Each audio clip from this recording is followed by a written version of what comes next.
Bharatiya Janata party के साथ दो प्रॉब्लम है।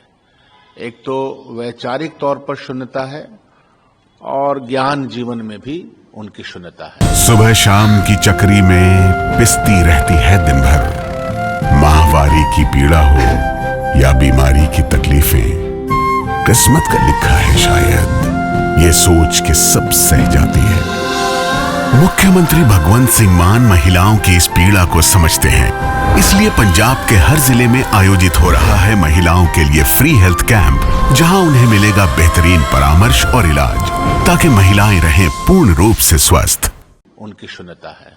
ये पूरे भारतीय जनता पार्टी का जो परिवार है, उसकी यह दिक्कत है कि ज्ञान की भी कमी है और अज्ञानता की प्रकाष्ठा होती है।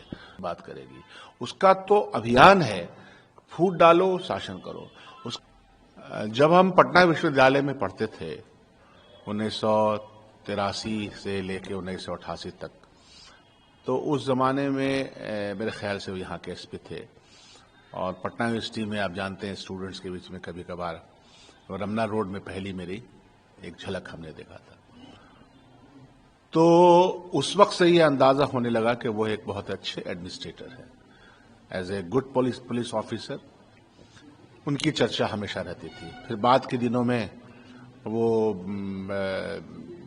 सेंट्रल डिपोजिशन में भी गए थे। तो मिला जुला करके एक बहसियत ऑफिसर के बहुत ही अपराइट ऑफिसर थे, जिनके साथ उन्होंने काम किया या हम लोगों ने जो देखा और सुना। मेरी उनसे जो दूसरी भेंट है वो कोरोना समय में थी। कोरोना समय में बाबा सिद्दीकी बहुत सारे इक्विपमेंट्स जो कोरोना के लिए लगते हैं, खास कंसंट्रेटर वगैरह और कुछ दवाइयाँ, तो हमने इनसे बात किया क्योंकि सर आपका बहुत अच्छा हॉस्पिटल काम है, आपने बहुत अच्छा काम किया है, तो कुछ सामग्री है जो हम लोग संस्था को देना चाहते हैं।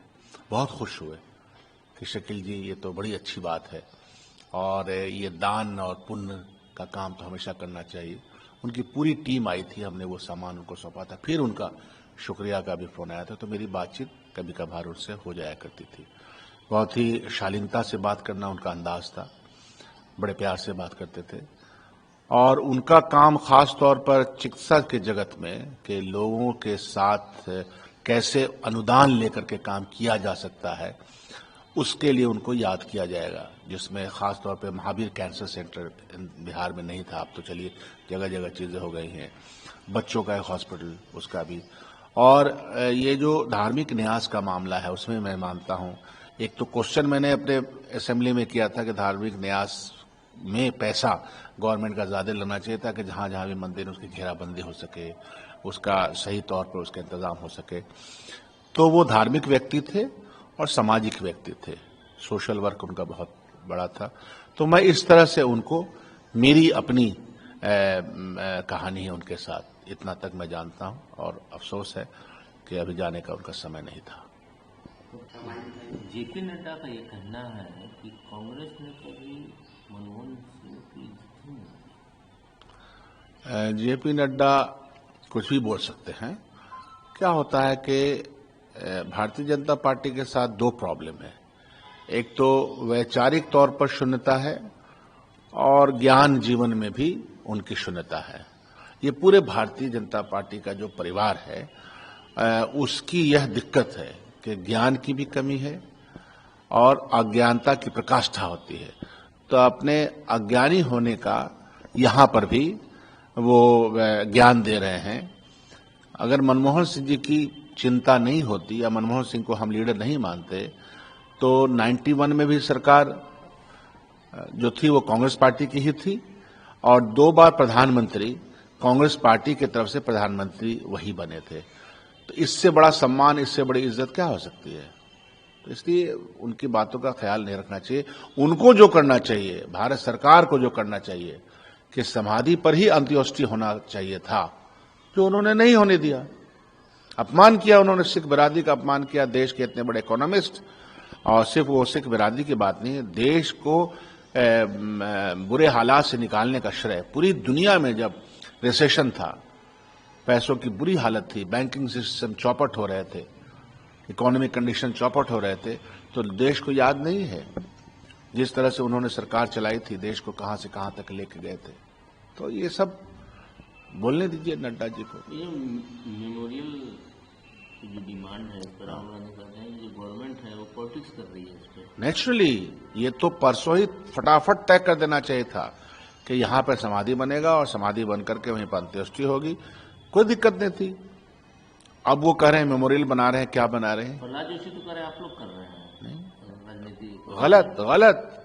उनको तो तुरंत आवंटन करके, क्या कितने इतना बड़ा इलाका है, 2 गज जमीन भी न मिली कुएं यार में, ऐसा थोड़े होता है। तो जो आपने अपमान कर दिया, अब आप जो करना है करते रहिए। सरदार मनमोहन सिंह के साथ जिस तरह से अन्यायपूर्ण वातावरण आपने फैलाने का प्रयास किया, तो गलत बात है ना, नहीं करना चाहिए। प्रणब मुखर्जी की बेटी जो शर्मिष्ठा मुखर्जी, उन्होंने कहा है कि जो CR केशव पहले कांग्रेस में था, अभी भाजपा में है, उन्होंने ट्वीट करके घटना जिक्र किया है कि नरसिम्हा राव की बड़ी को आप लोगों ने कांग्रेस मुख्यालय में लेना चाहिए।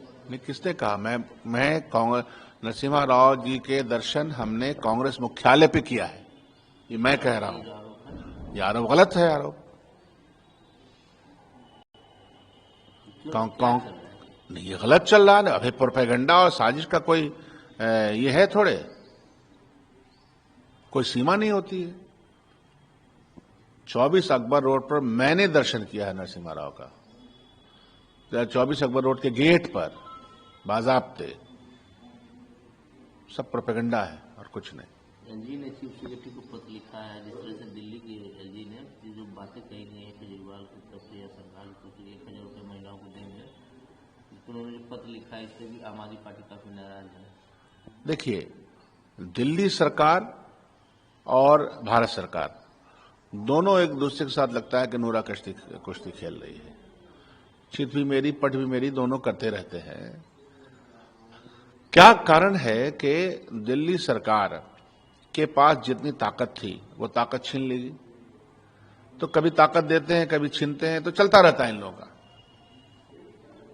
कांग्रेस पार्टी हार जाती है, हार गई, लेकिन सिद्धांतों से कहां समझौता किया? केजरीवाल जी भी सिद्धांतों से समझौता, और भारतीय जनता पार्टी तो अपॉर्चुनिस्ट है ही। तो इन लोगों के बारे में क्या बयान देना है? मामला चल रहा है, छात्र बैठे हैं, तो इसने कहा कि सरकार नाम की कोई चीज नहीं है और नीतीश राहुल सरकार चलाने लायक ही नहीं है। देखिए, मैं गर्दनी बाग में अभ्यर्थियों से मिलने के लिए गया था। अभ्यर्थियों ने जो अपना मांग पत्र रखा है वो मांग पत्र बहुत ही जायज है। उस मांग पत्र के माध्यम से उन्होंने बताया है कि किस तरह से डिस्पैरिटी होगी। 12,000 स्टूडेंट्स वाला जो सेंटर था सबसे बड़ा, उसका कैंसिलेशन हो गया। तो क्या पता कि दूसरी जगह वो घटनाएं नहीं घटी होंगी, खबर आ गई तो आपने कैंसिलेशन कर दिया, प्रमाण मिल गया। और प्लस रिजल्ट में जो एनॉमली होगी, रिजल्ट में जो डिफिकल्टीज आएगी, फिर दोबारा उनका एग्जामिनेशन लेंगे 12,000 कैंडिडेट का, फिर रिजल्ट आप कैसे निकालेंगे? इन सब चीज को देखते हुए जो न्याय संगत बात है अभ्यर्थियों का, उसको मान लेना चाहिए सरकार को। नहीं मानती है, इसका मतलब है कि कोई इकबाल ही नहीं है। बीपीएससी का एक ऑटोनोमस बॉडी है, बीपीएससी को क्या रीढ़ की हड्डी नहीं है उसके पास कि उसको वो चीजें समझ में नहीं आ रही हैं? जल्द से जल्द समझ लेना चाहिए और फिर से न्यायपूर्वक तरीके से पूरी मुस्तैदी के साथ फिर से ये लेना चाहिए, उनका एग्जाम लेना चाहिए।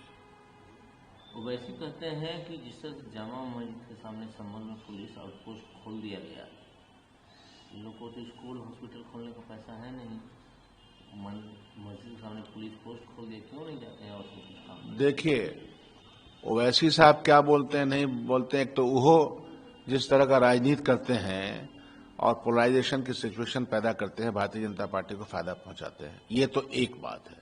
तो ओवैसी के वक्तव्य के ऊपर मैं अपना कोई वक्तव्य नहीं देना चाहता हूं।